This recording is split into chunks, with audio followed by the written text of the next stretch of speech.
الله الرحمن الرحيم رب اشرح لي صدري ويسر لي أمري واحلل عقدة من لساني يفقهوا قولي. الحمد لله بالمجد والهدى والصلاة والسلام على سيدنا وسيد الأنبياء محمد صلى الله عليه وسلم وعلى آله وأصحابه الذين هم نجوم الهدى. أما بعد فأعوذ بالله من الشيطان الرجيم. بسم الله الرحمن الرحيم. قال الله تبارك وتعالى في كلام المجيد والفرقان الحميد فاسألوا أهل الذكر إن كنتم لا تعلمون. صدقت يا رب العالمين. قال الله تبارك وتعالى في شأن حبيبه مخبرا وعاملا إن الله وملائكته يصلون على النبي يا أيها الذين آمنوا صلوا عليه وسلموا تسليما. الصلاة والسلام عليك يا سيدي يا رسول الله وعلى آلك وأصحابك يا سيدي يا حبيب الله. مولاي صل وسلم دائما أبدا على حبيبك خير الخلق كلهم هو الحبيب الذي ترجى شفاعته لكل هول من الأهوال المتهم محمد صلى الله عليه وسلم لأنفسنا محمد صلى الله عليه وسلم. يا رب بالمصطفى بلغ مقاصدنا واغفر لنا ما مضى يا غازي الكرم. رب صل وسلم دائما أبدا على حبيبك خير الخلق كلهم. نگہبان شریعت حضرت نعمان بن ثابت، ہدی خان طریقت حضرت نعمان بن ثابت، سراج امت مشکات ملت مشعل قدرت ماہ چرخ فقاہت حضرت نعمان بن ثابت، علم بردار سنت حجت اللہ آیا رحمت قطعی لفظ و بدعت حضرت نعمان بن ثابت، وہی تدبیر علم شرع طائب جن کے ہاتھوں سے وہ فرزند رسالت حضرت نعمان بن ثابت. اللہ کریم خالق کائنات موجد کائنات کی حمد و ثنا اس کے حبیب لبیب دکھی دلوں کے طبیب آفتاب چرخ ہدایت تاجدار ملک بدایت مطلع نبوت مقطع نظم رسالت سید سرورہ حامی بے کساں قائد المرسلین شفیع المذنبین احمد مجتبی جناب محمد دربار نوربار میں حدیث الدوسنا مز کرنے کے بعد نہایت واجب احترام حضرت علامہ مولانا غلام محی الدین صاحب، مجھے آج بہت خوشی ہوئی کہ جو موضوعات ہماری عوام کے سامنے نہیں بیان کی جاتے اس موضوع کو انہوں نے سلیکٹ کیا. اللہ پاک ہم سب کو دین کو سمجھنے کی اور دین پر عمل کرنے کی توفیق عطا. سامنے محترم، اللہ پاک نے انسانیت کی ہدایت کے لیے انبیاء کرام بھیجے اور سب سے آخر میں میرے اور آپ کے آقا حضرت محمد صلی اللہ علیہ وسلم تشریف لائے. نبی پاک صلی اللہ علیہ وسلم نے اپنی امت کی ہدایت کے لیے دو چیزیں چھوڑی. حدیث پاک ہے، نبی پاک صلی اللہ علیہ وسلم نے ارشاد فرمایا کہ میں تم میں دو چیزیں چھوڑ کے جا رہا ہوں. دو مختلف حدیثیں ہیں. ایک حدیث میں نبی پاک صلی اللہ علیہ وسلم نے ارشاد فرمایا کہ میں تمہیں قرآن اور اپنی اہل بیت چھوڑ کے جا رہا ہوں، اور دوسری حدیث میں نبی پاک صلی اللہ علیہ وسلم نے ارشاد فرمایا کہ میں تمہیں قرآن اور اپنی سنت کو چھوڑ کے جا رہا ہوں. جب تک تم میرے قرآن اور میری سنت کے ساتھ وابستہ رہو گے گمراہی تمہارے قریب نہیں آئے گی. اب یہ دو چیزیں ہمارے لیے ہدایت کا راستہ ہے اور ہدایت کا منبع اور محور ہے، لیکن دونوں چیزوں سے دین کو بیان کرنا کیونکہ بندے کے پاس کی بات تو نہیں ہے کہ ڈائریکٹ قرآن کو سمجھ جائے اور ڈائریکٹ حدیث کو سمجھ جائے، ڈائریکٹ سنت کو سمجھ جائے. اس چیز کو بیان کرنے کے لیے اللہ پاک نے جس گروہ کی ذمہ داری لگائی اس گروہ کو علماء اور فقہاء کا گروہ کہا جاتا ہے. قرآن مجید فرقان حمید میں اللہ فرماتا ہے فَاسْأَلُوا أَهْلَ الذِّكْرِ إِن كُنتُمْ لَا تَعْلَمُونَ. اگر تمہارے پاس علم نہیں ہے، تم نہیں جانتے، تو کن سے پوچھو؟ اہل علم سے پوچھو، سوال کرو ان سے سوال کرو، ان سے پوچھو تاکہ تمہیں رہنمائی مل جائے. حضرت جابر بن عبداللہ کہتے ہیں ایک دن سفر کر رہے تھے کہ راستے میں ایک بندے کو چوٹ لگی اور چوٹ اس کے سر میں لگی. اب اس نے جو اپنے دوست اس کے قریبی تھے ان سے پوچھا کہ نماز کا ٹائم ہے, اگر میں وضو کروں تو میرے لیے پرابلم ہوگی کیونکہ مجھے زخم ہے, تو میں کیا کروں, کیا میں تیمم کر سکتا ہوں؟ تو وہ جن لوگوں سے سوال کیا گیا وہ لوگ ایسے تھے کہ جنہیں اس بات کا علم نہیں تھا, تو انہوں نے یہ بات کہہ دی. انہوں نے کہا کہ پانی ہے, اس کے بغیر تو تمہارا گزارا ہی نہیں ہے, وضو کرو, وضو کر کے نماز پڑھو. اس بندے نے وضو کیا تو وہ پانی لگنے سے وہ زخم مزید بڑھ گیا, وہ بندہ فوت ہو گیا.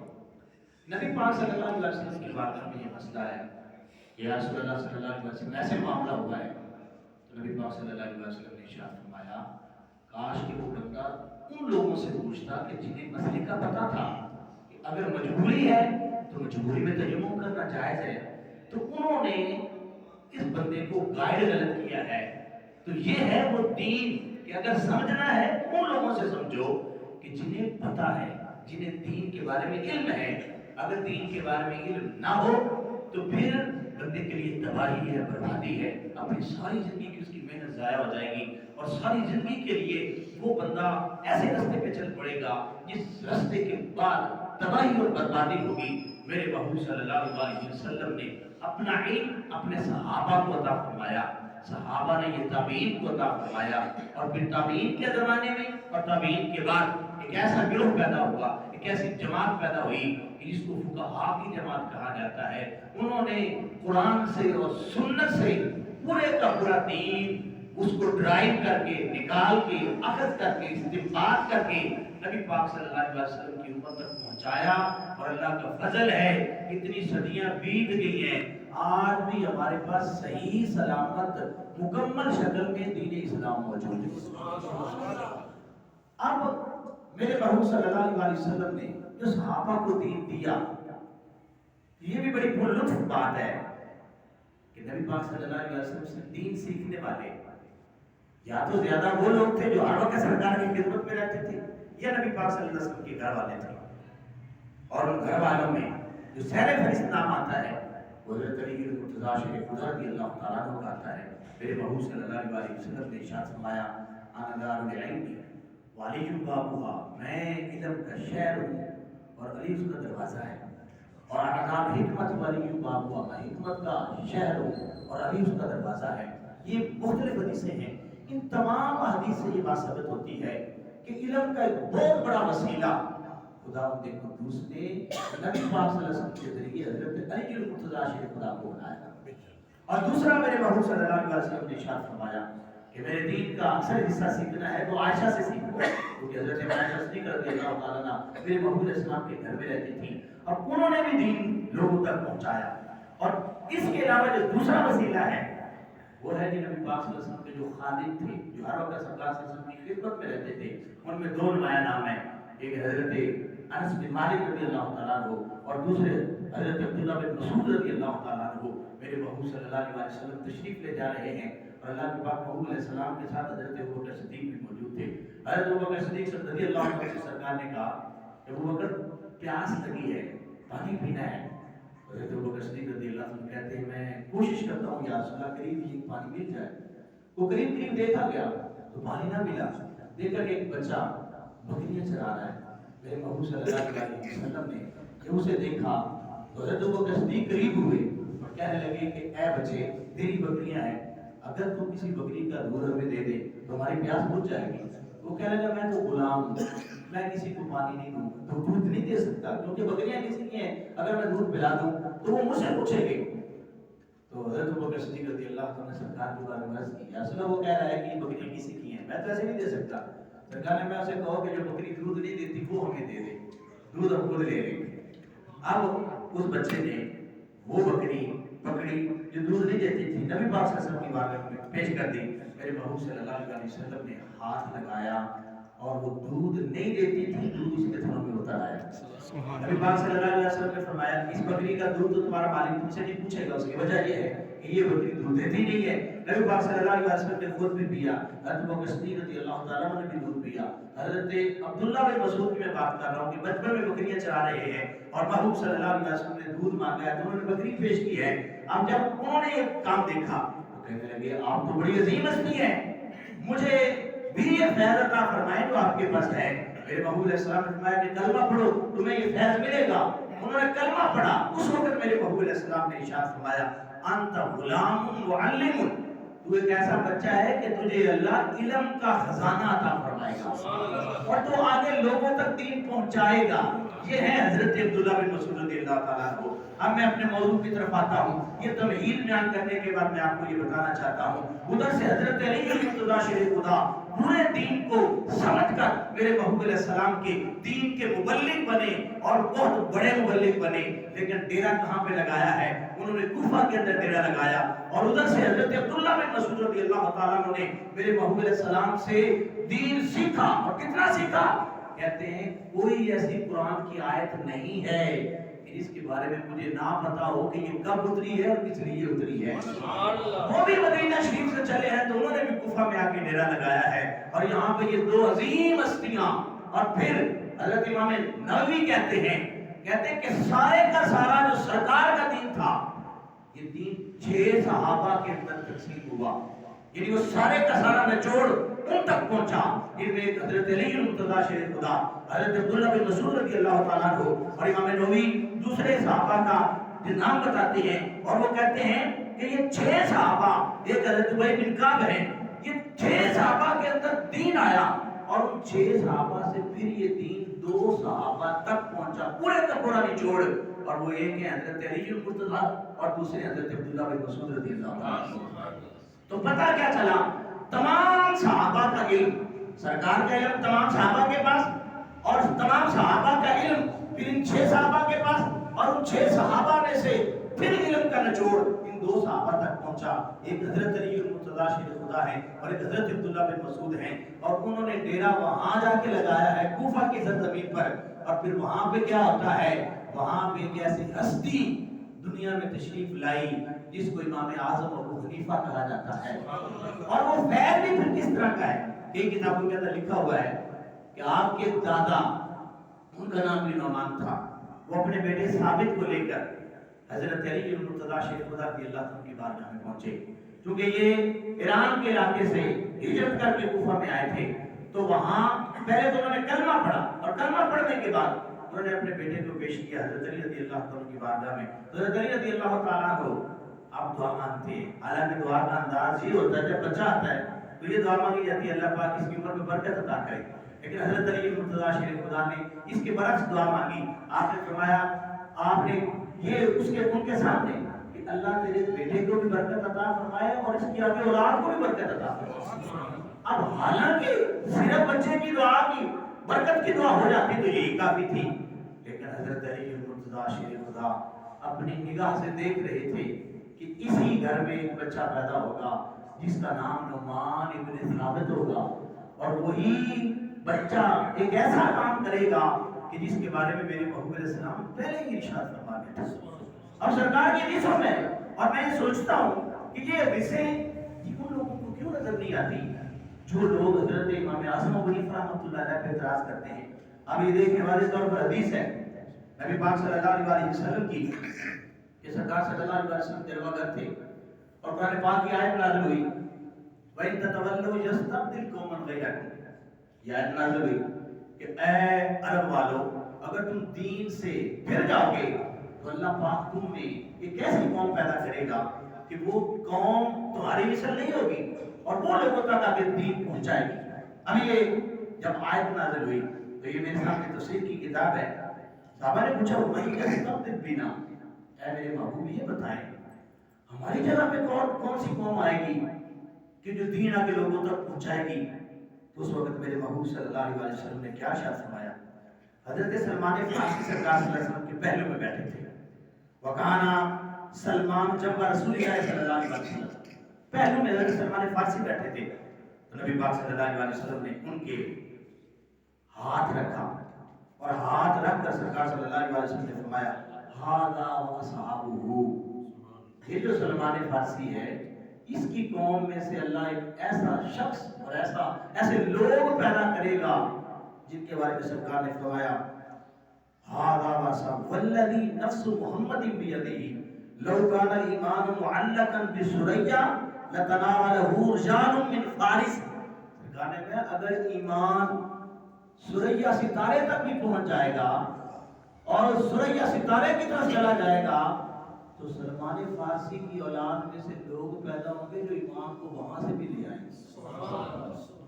اب یہ نبی پاک صلی اللہ علیہ وسلم کی حدیث ہے، اور ایک حدیث پاک میں لفظ ہے لو کان الدین معلقا علی ثریا، اور ایک حدیث پاک میں لفظ ہے لو کان العلم معلقا بثریا، کہ سرکار صلی اللہ علیہ وسلم نے فرمایا علم، دین، ایمان ثریا ستارے تک بھی پہنچ جائے گا تو وہاں سے اس سلمان فارسی کی اولاد میں سے لوگ پیدا ہوں گے، اس کے علاقے کے لوگ پیدا ہوں گے کہ جو وہاں رہتے ہوں گے لیکن میرا دین پڑھ جائیں گے اور اس ثریا ستارے سے دین لا کر میری امت کے آگے پھیلا دیں گے اور دین یہاں پہنچا دیں گے۔ اب حضرت امام جلال الدین سیوطی رحمۃ اللہ علیہ یہ بات کہتے ہیں یہ حدیث اگر کسی شخص پر سچی آتی ہے تو وہ نعمان ابن ثابت ہے، کیونکہ ان کے علاوہ تو کوئی اور نہیں ایسا شخص پیدا ہوا کہ جس کو اتنا مقام اور اتنا عروج اور اتنی عظمت ملی ہو کہ انہوں نے نبی پاک صلی اللہ علیہ وسلم کا دین آگے لوگوں تک پہنچایا ہو۔ اور یہ حضرت امام اعظم ابو حنیفہ رحمۃ اللہ علیہ بڑے کہاں سے ہیں؟ حضرت عبداللہ بن مسعود رضی اللہ تعالیٰ جن کے بارے میں میں نے پہلے بتایا ہے، انہوں نے کوفہ میں مدرسہ بنایا تھا، اس مدرسہ سے علم حاصل کرنے والے حضرت نعمان ابن ثابت ہیں کہ جنہوں نے وہ سارے کا سارا فیض وہاں سے لیا اور پھر آگے لوگوں تک پہنچا دیا۔ دو روایتیں ہیں، کتنا فیض لیا، کتنے مسائل بیان کیے؟ ایک روایت ہے کہ 5 لاکھ مسائل ہیں، لیکن دوسری روایت ہے کہ 83,000 مسائل ہیں، کہ 83,000 مسائل حضرت امام اعظم ابو حنیفہ نے قرآن سے اور حدیث سے اخذ کر کے استنباط کر کے آگے لوگوں تک پہنچا دیے ہیں اور لوگوں کی زندگی آسان کر دی ہے۔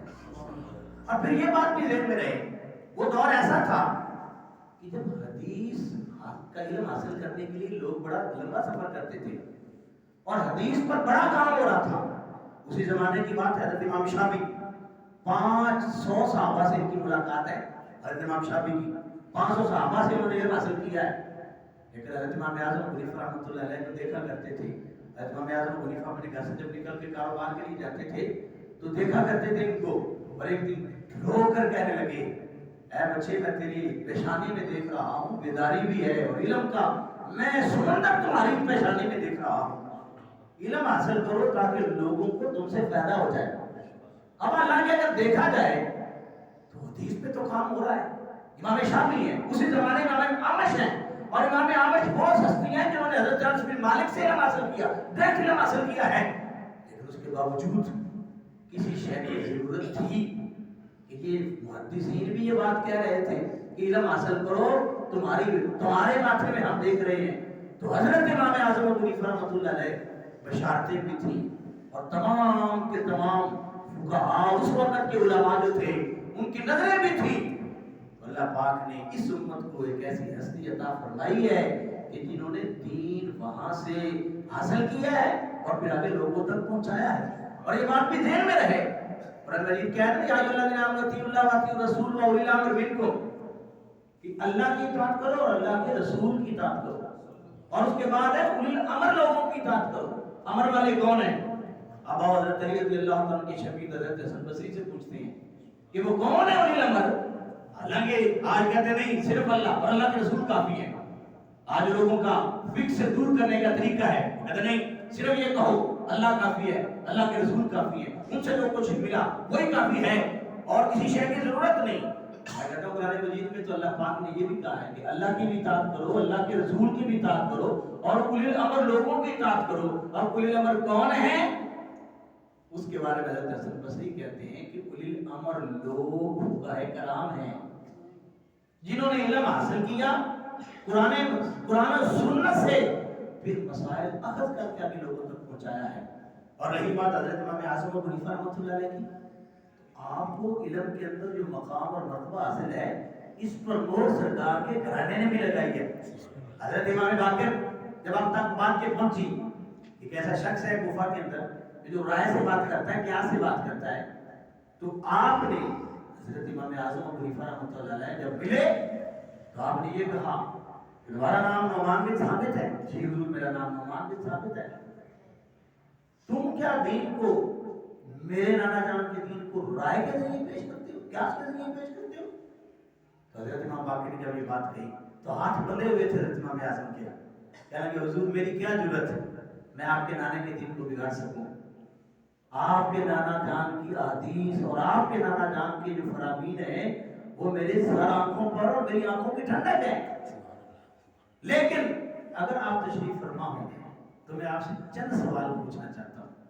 آپ بیٹھ گئے تو آپ نے پوچھا کیا مجھے یہ بتائیں حضور کہ عورت اور مرد کا اگر مقابلہ کیا جائے تو وراثت میں حصہ زیادہ مرد کو ملتا ہے، حالانکہ جو مرد ہے وہ تو اپنے گھر سے باہر جا کے بھی کما سکتا ہے۔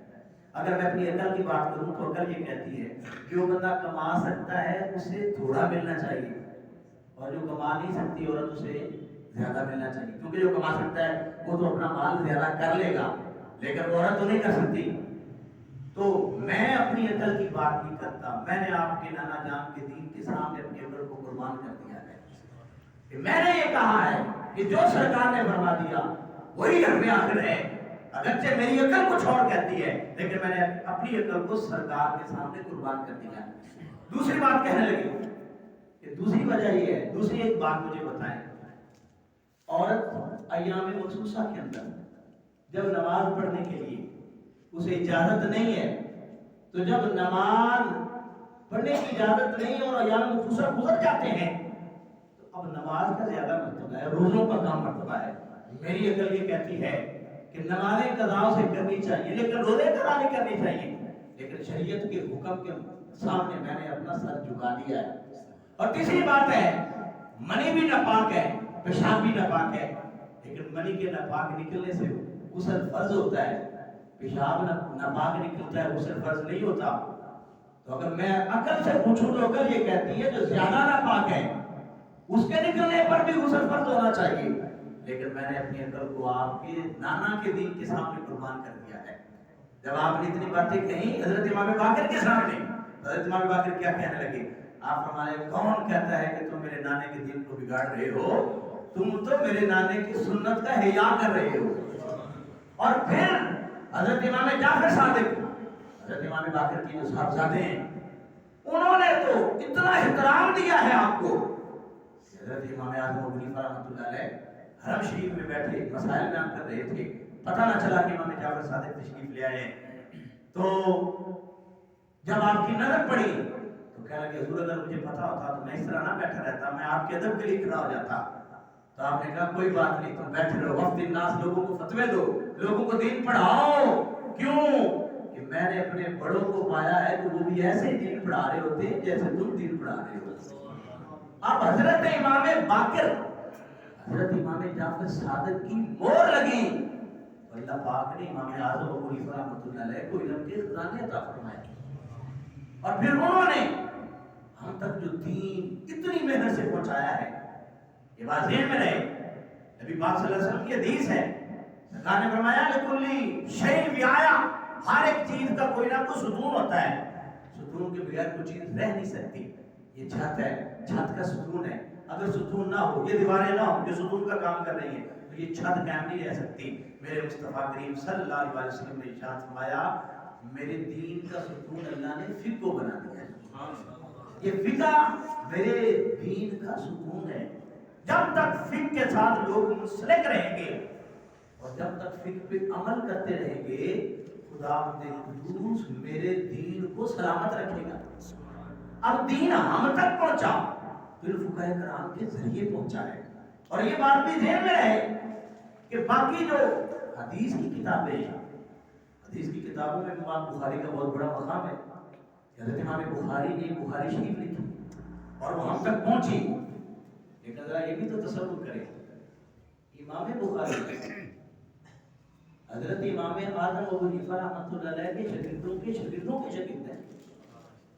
اب دیکھیں کہ حضرت امام اعظم ابو حنیفہ رحمۃ اللہ علیہ آپ کے شاگرد حضرت امام محمد، اور امام محمد وہ شاگرد ہے کہ آپ بچپن میں جب پڑھنے جایا کرتے تھے تو ایک یہودی نے آپ کا چہرہ دیکھ کر کلمہ پڑھ لیا.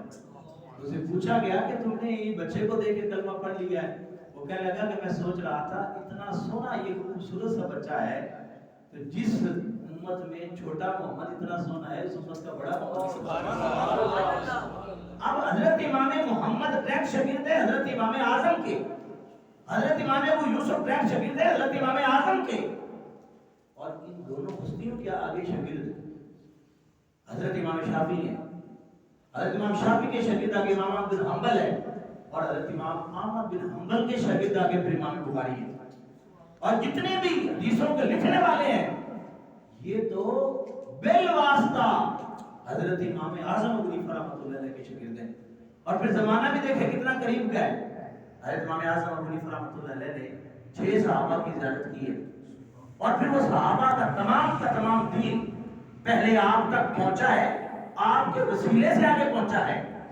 اور ان کے اندر جو فقہ حنفی کو مقام ہے تو اسی وجہ سے ہے کہ فقہ حنفی کو حضرت امام اعظم ابو حنیفہ رحمۃ اللہ علیہ نے مرتب کیا. اور مرتب کرنا بھی وہ کوئی بائی چانس نہیں تھا کہ ایک بندہ رات کو صبح صبح اٹھے اور کہہ کہ جناب میرے اوپر یہ الہام ہوا ہے، یہ بات آئی ہے، اب تم اس پہ عمل کرنا شروع کر دو. 1000 لوگ حضرت امام اعظم کے ساتھ منسلک تھے، اور ان 1000 لوگوں میں سے 40 لوگ ایسے تھے کہ جو مجتہد تھے. ان 40 لوگوں میں سے یہ 4 بڑی شخصیات تھیں، امام اعظم ابو حنیفہ رحمۃ اللہ علیہ، امام محمد، امام ابو یوسف اور امام ظفر. یہ اتنی بڑی بڑی شخصیات میں سے پھر یہ 4 تھے، اور پھر ان چاروں کے سامنے مسئلہ آتا تھا تو فائنل اتھارٹی کے لیے حضرت تھی. اب یہ سارے کے سارے قرآن کو، ساری حدیثوں کو دیکھا کرتے تھے، اور جو مسئلہ بیان کرتے تھے نہ قرآن کے مخالف ہوتا تھا نہ حدیث کے مخالف. اور اس کی کئی مثالیں موجود ہیں. وہ بندہ کہتا ہے جناب میں تو صرف حدیث پہ عمل کرتا ہوں. میں نے کہا اگر کوئی بندہ بیٹھا ہے اس کے سامنے ایک حدیث ہے، میں ایک حدیث پیش کرتا ہوں، آپ کسی سے پوچھ لیں. حدیث پاک ہے، نبی پاک صلی اللہ علیہ وسلم کی بارگاہ میں لے رہنا ہے. سرکار صلی اللہ علیہ وسلم سے کہنے لگے یا رسول اللہ ہمارا پیٹ ہے خراب ہو گیا، ہمیں مسئلہ ہے، ہمیں کوئی دوائی بتائیں. نبی پاک صلی اللہ علیہ وسلم میں جاؤ انہیں پیغام دو کہ اونٹ کا پیشاب اور اونٹ کا دودھ دونوں ملا کے پیئیں، ان کی بیماری دور ہو جائے گی.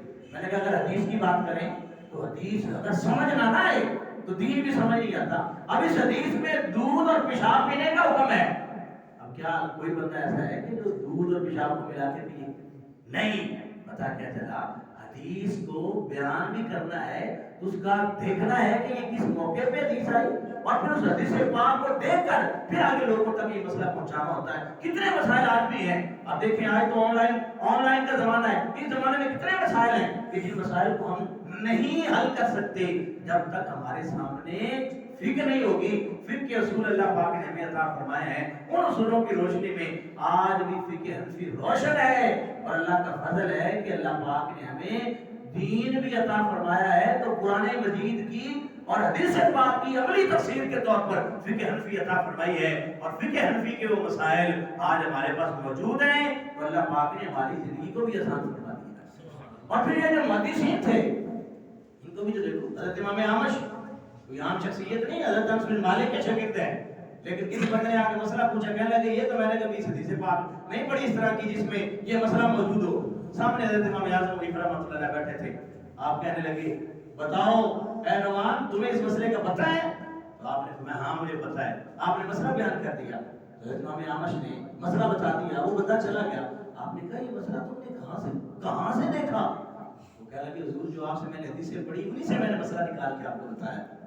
آپ نے امام اعمش نے اپنی بیوی کو کہہ دیا تھا کہ اگر تم نے مجھ سے آٹے کا سوال کیا، اگر تم نے مجھ سے کچھ مانگا تو میری طرف سے تجھے طلاق ہے. اب عورت بڑی پریشان، اتنے بڑے محدث ہیں جو کہہ رہے ہیں.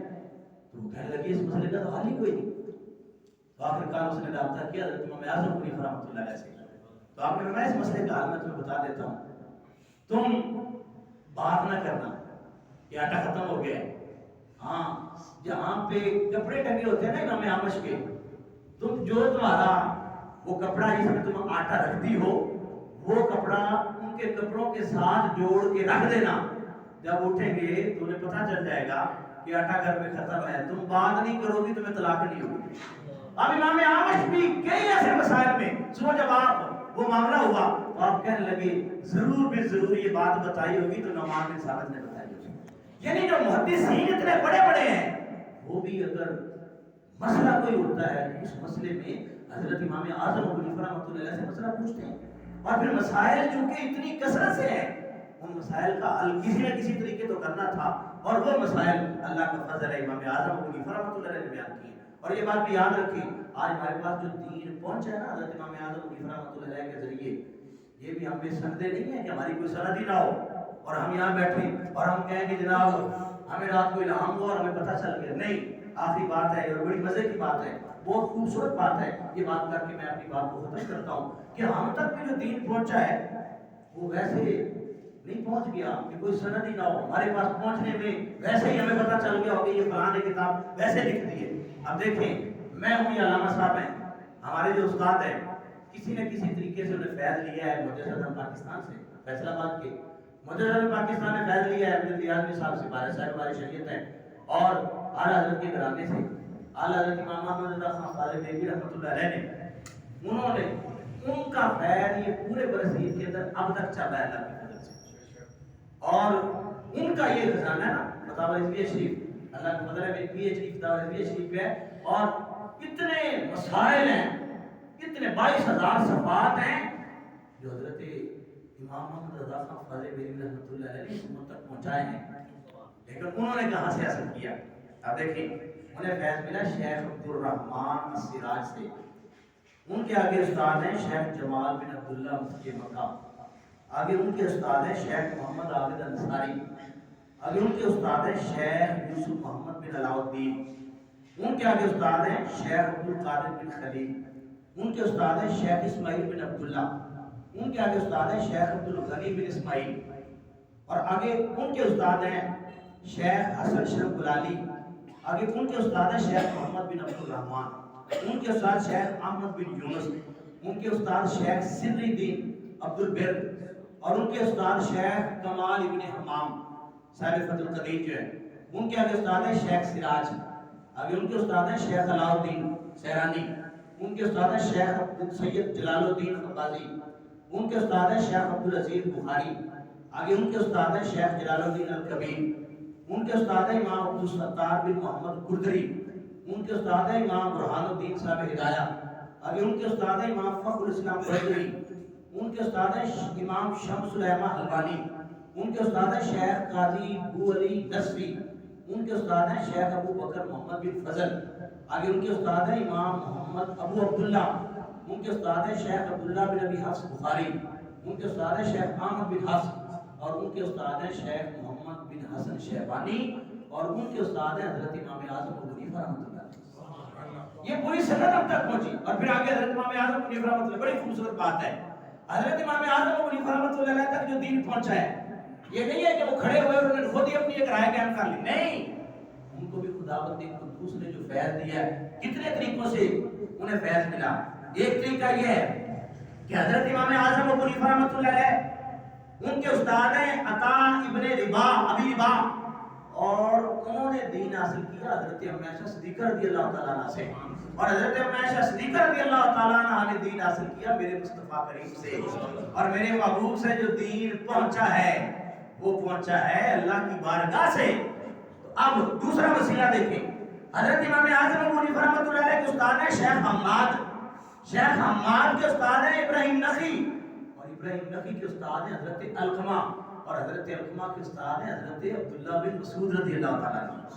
اب دو, اور حضرت عبداللہ بن مسعود کے استاد میرے محبوب علیہ السلام ہیں, اور میرے محبوب علیہ السلام نے دین اپنے رب سے لیا ہے. اب یہ دوسرا وسیلہ. اب تیسرا وسیلہ یہ بھی بڑا خوبصورت ہے, آخری بات ہے اور بڑی پیاری بات ہے, یہ سنیں گے تو انشاءاللہ ٹھنڈ پڑ جائے گی.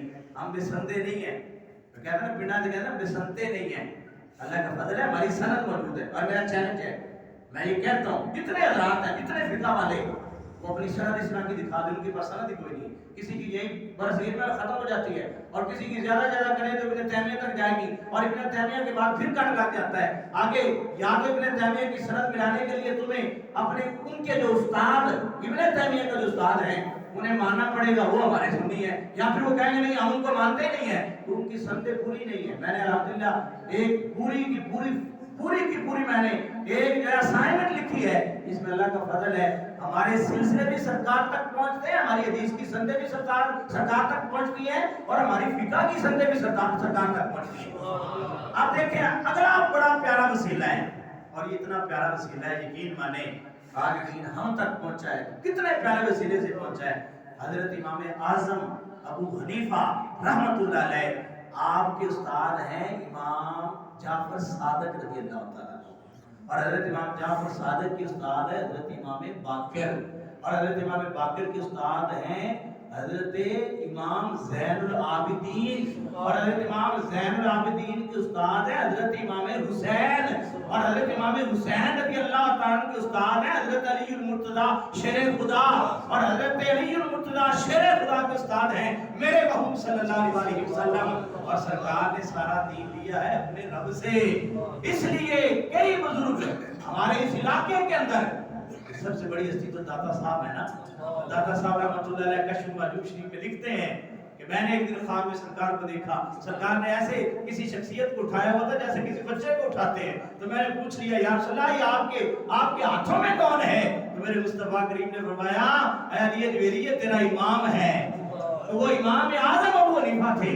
کتنی بڑی بڑی ہستیاں، شیخ معین الدین چشتی اجمیری، شیخ داؤد طائی، یہ جتنے بھی سلاسل ہیں، ان کے جتنے بزرگان دین ہیں، ان میں سے جو اکثر ہیں وہ امام اعظم ابو حنیفہ رحمۃ اللہ علیہ کے وہ آپ کی فقہ کو ماننے والے ہیں، اور وہ فخر سے بتاتے ہیں کہ ہم حنفی ہیں، اور اللہ کا فضل ہے ہم بھی آج مسجد بلال میں بیٹھ کر فخر سے بتا رہے ہیں کہ ہم حنفی ہیں۔ لیکن یہ دین ویسے ہی ہم تک پہنچ گیا، ان بزرگوں کے وسیلے سے پہنچا ہے۔ اللہ پاک ہم سب کو پکا حنفی بننے کی اور اس حنفیت کا آگے درس دینے کی توفیق عطا فرمائے۔ اگر سند نہ ہو تو سب کچھ ہی ختم ہو جائے گا۔ مستشرقین جو انگریز یہاں پہ آ کے پڑھتے رہے اور پڑھ کر دین کی بات کرتے رہے، وہ کہتے ہیں کہ مسلمانوں کے پاس سب سے بڑا دین کا وسیلہ نہیں تک پہنچنے کا وہ سند ہے، اور اللہ کا فضل ہے سندیں ہمارے پاس ساری موجود ہیں۔ جس بندے کے بھی سند ہمارے علماء سے اٹھاؤ گے وہ ڈائریکٹ میرے محبوب علیہ السلام تک پہنچتی ہے وسیلوں کے ذریعے۔ اللہ پاک کی بارگاہ میں دعا ہے اللہ پاک عمل کی توفیق عطا فرمائے۔ ہم علیہ